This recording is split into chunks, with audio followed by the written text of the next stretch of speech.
নমস্কার বন্ধুরা, আজ আবার একটি নতুন ভিডিওতে তোমাদেরকে আবারও স্বাগত। আজ আমরা এসেছি অম্বিকা কালনায় যে 52 হাত কালী পুজো হয় সেটি পরিদর্শন করাতে। আমরা প্রথমে নবদ্বীপ ধাম থেকে অম্বিকা কালনায় এসে পৌঁছালাম। সেখানে টোটো করে কিছুটা গিয়ে আমরা লঞ্চঘাট থেকে লঞ্চ ধরে নৃসিংহতলায় পৌঁছে গেলাম। এবং এটা হলো মেলার গেট এন্ট্রি।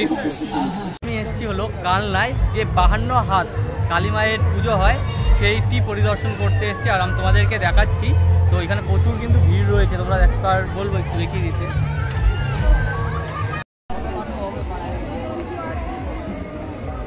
আজ থেকে ঠিক 47 বছর আগে এই মায়ের প্রতিমা এখানে পুজো হয়ে আসছেন কালনায় নৃসিংহতলায়।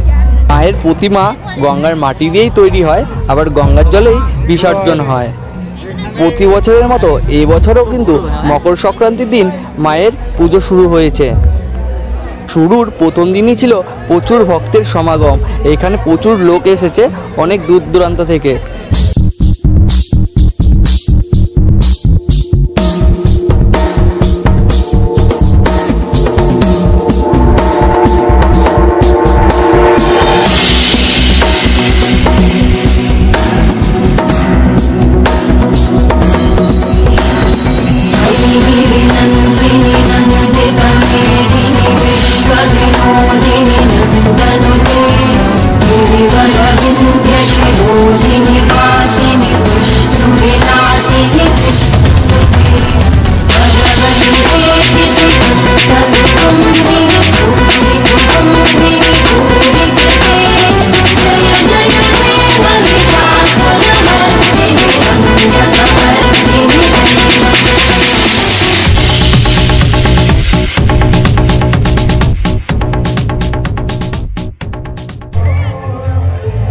আমরা সকলে ক্লাব শ্রী শ্রী 52 হাত কোষকালী।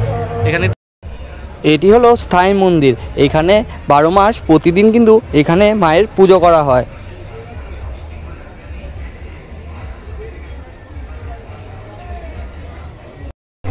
আজ আমরা বন্ধুরা মিলে এসেছি কালনায় কোষকালী, যেটা কোষকালী 52 হাতে কালী মায়ের যে পুজো হয় সেইখানে আজকে আমরা পরিদর্শন করতে এসেছি আমরা বন্ধুরা মিলে।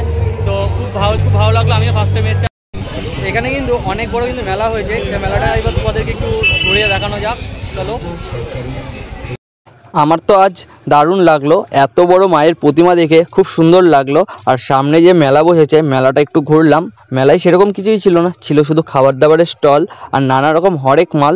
তো আমরা কিছুক্ষণ মেলায় ঘোরাঘুরি করে আমরা চলে গেলাম এক বাদাম কাকুর কাছে, এবং এখান থেকে কিছু বাদাম কিনে বাদাম খেতে খেতে বাড়ি চলে আসলাম। আজকের ভিডিওটা এই পর্যন্তই। দেখা হচ্ছে তোমাদের সাথে নেক্সট আবার কোনো ব্লগে। টাটা।